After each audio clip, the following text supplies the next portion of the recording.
14h30, 15h30, l'heure du crime sur RTL. Jean-Alphonse Richard. Il faut absolument qu'on recherche, parce qu'il y en a un ou deux ou trois ou quatre, je ne sais pas combien il y en a, mais il faut absolument qu'on recherche les assassins de ma fille. Parce que ça ne peut pas se terminer comme ça. C'est pas possible. Bonjour, une jeune fille assassinée, un riche notaire accusé du meurtre, un juge révolutionnaire qui combat l'ordre bourgeois. Voilà les trois ingrédients de l'affaire qui a divisé la France à l'aube des années 70, affaire exceptionnelle. La première à connaître un déferlement médiatique sans précédent, placé sous l'œil permanent des caméras de télévision. Un crime devenu le symbole de la guerre des classes, au point qu'on en oublierait presque la jeune victime, Brigitte Devèvre. 15 ans et demi pour ne retenir que le nom d'un lieu, Bruay en Artois, une commune du Pas-de-Calais. Malgré le temps et la mémoire qui s'effacent, l'affaire demeure toujours aussi emblématique, un mystère. Près de 50 ans après le meurtre, malgré les pistes, les inculpations, les changements d'enquêteurs et de juges, on ne sait toujours pas qui a tué la petite Brigitte et qui a ramassé ses lunettes. Pourquoi ce crime est-il devenu un crime hors norme ? Existe-t-il encore une chance de mettre un nom sur l'assassin ? Question qui continue à nous habiter et que nous poserons à nos invités. 14h30, 15h30, l'heure du crime sur RTL. Aujourd'hui, dans l'heure du crime, l'affaire de Bruay en Artois au printemps 72. Le nom de cette commune du Pas-de-Calais, posée au beau milieu du bassin minier, va vite être connu de la France entière, à la faveur d'un crime tout aussi soudain que révoltant. Dans l'après-midi de ce jeudi 6 avril 1972, deux enfants qui jouent au ballon dans un terrain vague coincé entre les rues de la Comté et de Ranchicourt à Bruay-en-Artois, stoppent net en apercevant dans un coin de la parcelle une silhouette dénudée et gisant sur le dos. C'est une jeune fille ou une jeune femme, les enfants ne savent pas très bien. Il y a du sang autour de son cou et sur son buste. Ses jambes ont été maladroitement dissimulées sous un vieux pneu qui traînait dans ce champ qui fait office de dépotoir. La victime ne respire plus, elle est morte. Gendarmes et policiers sont rapidement sur place. Le terrain est interdit aux curieux et ratissé à la recherche d'indices. Les légistes établissent que le décès est survenu la veille aux alentours de 19h45, 20h. L'autopsie va vite préciser que la jeune victime est morte par étranglement et suffocation à l'aide d'un lien souple, un foulard ou une pièce de tissu. La malheureuse a été traînée sur le sol et manifestement déshabillée à ce moment-là. Moins de 3 minutes après la mort, elle a été frappée derrière la tête, mutilée avec un instrument tranchant de type serpette, hachoir ou hachette. Elle n'a subi aucune agression sexuelle, un crime gratuit de désaccès, de rôdeur ou de sadique, pense-t-on alors à Bruay. L'un des enfants qui jouait au ballon, Philippe, a vite identifié la petite morte. C'est sa sœur, Brigitte Devèvre, 15 ans et demi, fille de mineur. La famille habite à côté, au numéro 16, rue de la Comté.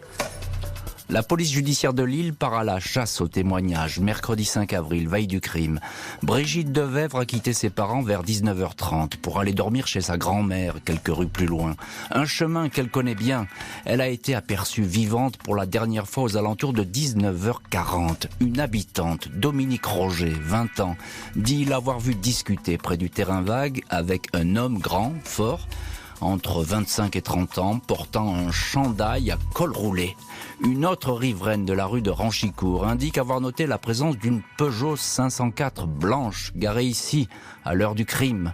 Un véhicule qui gênait l'entrée de son garage et qui appartient à maître Pierre Leroy, le notaire de Bruay. 5 jours après la découverte du corps, Henri Pascal, premier juge d'instruction au tribunal de Béthune, décide d'entendre le notaire, maître Leroy. Un célibataire austère de 37 ans, installé depuis toujours dans la commune, semble gêné de devoir répondre à des questions indiscrètes. Il confirme sa présence mercredi 5 aux abords du lieu du crime. À 20h35, il s'est rendu chez son amie Monique Béguin-Mayer, une femme en instance de divorce qu'il fréquente discrètement et dont la maison n'est séparée du fameux terrain vague que par une haie d'aubépines. Concernant son emploi du temps, entre 18h30, heure à laquelle il a quitté son étude, et l'heure du crime, 19h45, 20h, eh bien, il ne sait pas trop. Il change 5 fois de version. Le juge est convaincu de tenir le suspect numéro 1. Jeudi 13 avril 72, le juge Pascal, s'appuyant sur sa seule intime conviction, trop de contradictions dans les déclarations du témoin, décide d'inculper le notaire d'homicide volontaire. Le magistrat reconnaît qu'il ne dispose pas d'indices. Les enquêteurs n'ont pas pu retrouver les lunettes de Brigitte, pas plus que les talons de ses chaussures. Manque également l'outil tranchant qui a servi à mutiler gratuitement la victime. Pas de mobile, pas d'aveu, pas de preuves. Le bâtonnier de l'ordre des avocats de Béthune, maître André Guilly, s'exclame « De toute ma carrière, je n'ai jamais vu un dossier aussi fragile, mais qu'importe ! Pierre Leroy est incarcéré. Coup de théâtre et coup de tonnerre. Le juge Pascal, marqué à gauche, opposé au secret de l'instruction, révèle lui-même l'inculpation aux journalistes. Il a même permis de filmer l'arrestation du notaire. L'affaire du meurtre de Brigitte Devèvre va rapidement s'emballer. Chacun va devoir choisir son camp, les pro-juges et les anti-juges, les soutiens du notaire et ses détracteurs. Un crime de classe qui va débouler sur le terrain politique. Le juge Henri Pascal est décidé à mener tambour battant l'affaire Brigitte Devèvre. Dans les 15 jours suivant l'inculpation du notaire, il interroge ce dernier à 3 reprises. Maître Leroy indique s'être rendu ce soir-là chez sa mère à Oudin, à 4 km de Bruay. Il aurait ensuite roulé avec sa voiture sur de petites routes afin d'essayer le moteur de sa 504 qui chauffait, avant d'aller retrouver chez elle son amie Monique. Un emploi du temps toujours aussi imprécis, considère le magistrat, qui n'a aucune intention de remettre en liberté le suspect. L'amie Monique Béguin-Mayer, fille de l'un des plus gros marchands de meubles de la région, est elle aussi questionnée. Elle indique que Pierre Leroy ne portait pas sur lui de traces de sang et avait un comportement normal. Elle dit n'avoir pas vu le corps de Brigitte Devèvre alors qu'elle taillait sa haie d'aubépine. Le jeudi 27 avril 72, Bruay est le théâtre d'une reconstitution qui tourne au grand spectacle et au bain de foule. Des centaines de personnes sont massées dans les rues. Le notaire, protégé par des gendarmes, est conspué, hué, insulté. La témoin, Dominique Roger, ne reconnaît pas en Leroy l'homme au col roulé qui parlait à Brigitte. Les vêtements saisis chez le notaire et qu'il portait le jour du crime ne donnent aucun indice. Malgré cela, le juge rejette les demandes de mise en liberté de Maître Leroy. 12 juillet 72, soit 3 mois après le crime, le juge Pascal organise une deuxième reconstitution. L'affaire, sur laquelle le magistrat souhaite ne garder aucun secret, et surtout pas le secret de l'instruction, a alors pris une tournure passionnée et politique. De nombreux militants de la gauche prolétarienne, parmi lesquels Serge July et François Ewald, se sont emparés de ce dossier, illustration selon eux d'un crime de classe. Un comité pour la vérité et la justice, rejoint par la famille de Brigitte et ses proches, voit le jour. Autant de voix qui soutiennent le combat du juge Pascal, un juge qui ne parvient pas pour autant à réunir des preuves. Lors de cette deuxième reconstitution, les témoins ne reconnaissent toujours pas Maître Leroy comme l'homme du terrain vague, mais un homme dans le public, membre du comité pour la vérité et la justice, reconnaît lui formellement Monique Béguin-Mayer. Elle était dans la voiture du notaire à l'heure du crime. Ne dites pas que vous m'avez vu, sinon je vais aller en prison, aurait-elle demandé à ce témoin de la dernière heure. Sur la foi de ce seul témoignage, Monique Béguin-Mayer est à son tour inculpée de complicité d'homicide et écrouée à la prison des femmes de Los-les-Lilles. Le comité porte à bout de bras le juge Pascal, le petit juge, comme le surnomme la presse, magistrat bouillonnant et truculent, toujours prêt à se laisser photographier et à répondre aux questions. Les avocats du notaire et de Monique Béguin-Mayer s'insurgent contre une instruction à charge. Un dossier vide, bancal. Le parquet de Béthune déplore, lui, le comportement de ce juge incontrôlable. La requête en suspicion légitime contre Henri Pascal, déposée par les avocats, est rejetée, mais l'affaire fait bien trop de bruit. Le 20 juillet, la Cour de cassation dessaisit le juge Pascal, provoquant la colère de nombreux habitants et des militants du comité justice. Dossier dépaysé, un juge de Paris, Jean Sablérol, va reprendre l'affaire à zéro. Le dessaisissement du juge Pascal, même s'il est contesté par ses partisans et dénoncé par les parents de Brigitte, apaise quelque peu le climat ambiant et relance une enquête qui va connaître un rebondissement majeur. 2 jours avant que le juge Henri Pascal ne soit dessaisi, la cour d'appel d'Amiens a fait libérer le suspect numéro 1, le notaire Pierre Leroy, après 3 mois de détention. Son amie Monique Béguin-Mayer va elle aussi pouvoir quitter sa cellule après 19 jours de prison. Avec ces libérations, le dossier s'effiloche, un désaveu pour la famille de la victime et tous les sympathisants du comité Vérité et Justice. Des dizaines de personnes continuent à visiter le terrain vague où l'adolescente a été tuée. Une pancarte ici porte ces mots. À cet endroit, Brigitte Devèvre, fille de mineur, a été assassinée par la bourgeoisie de Bruay. Le nouveau juge Jean Sablérol reprend alors un dossier sans dessus-dessous, sans indice, sans témoignage capital. Seul un coup du destin pourrait relancer l'enquête. 18 avril 73, 1 an et 12 jours après le meurtre, la chance semble tourner en faveur des enquêteurs. Un jeune homme de 17 ans, Jean-Pierre, sympathisant du comité de soutien à la famille Devèvre, avoue le meurtre. Au juge, il indique avoir eu rendez-vous avec Brigitte dans la soirée du 5 avril. Ils se sont disputés. Il ne sait pas pourquoi, mais il l'a étranglée avec un chiffon trouvé par terre. Il a traîné le corps jusqu'au terrain vague, traversant la haie d'aubépine de Monique Mayer.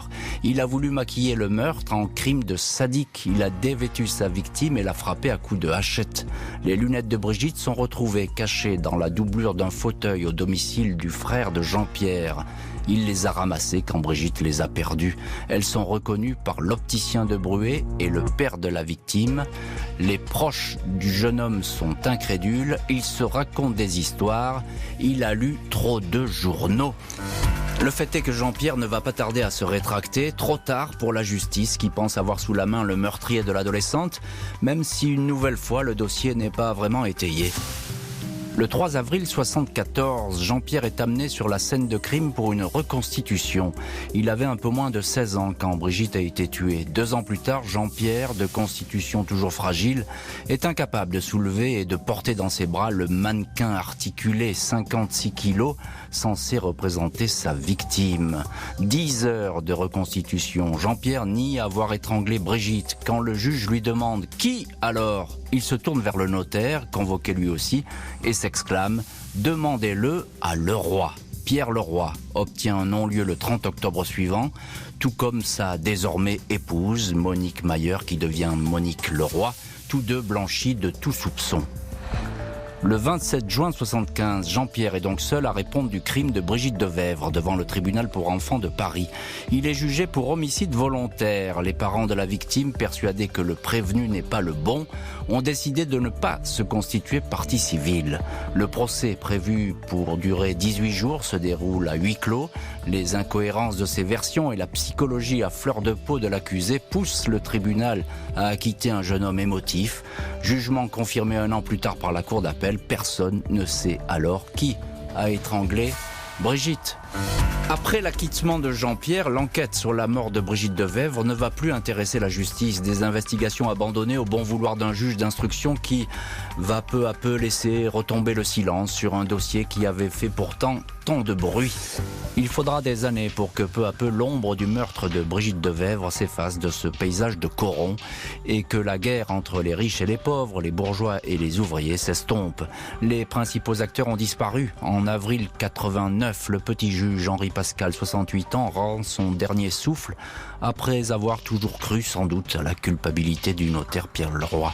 Ce dernier disparaît moins de 10 ans plus tard, en octobre 97. Tous deux n'avaient jamais quitté la région. L'affaire est classée sans suite en 81, officiellement prescrite en 2005. Aucun élément nouveau n'a jamais émergé, aucune confession n'a été délivrée. Le dossier semble donc refermé à tout jamais. Le lieu du crime, le terrain vague de la rue de Ranchicourt, n'existe plus, remplacé par un lotissement. En 87, la commune de Bruay-en-Artois avait retrouvé une existence plus discrète, sous son nouveau nom, Bruay-la-Bussière. L'heure du crime, présenté par Jean-Alphonse Richard sur RTL.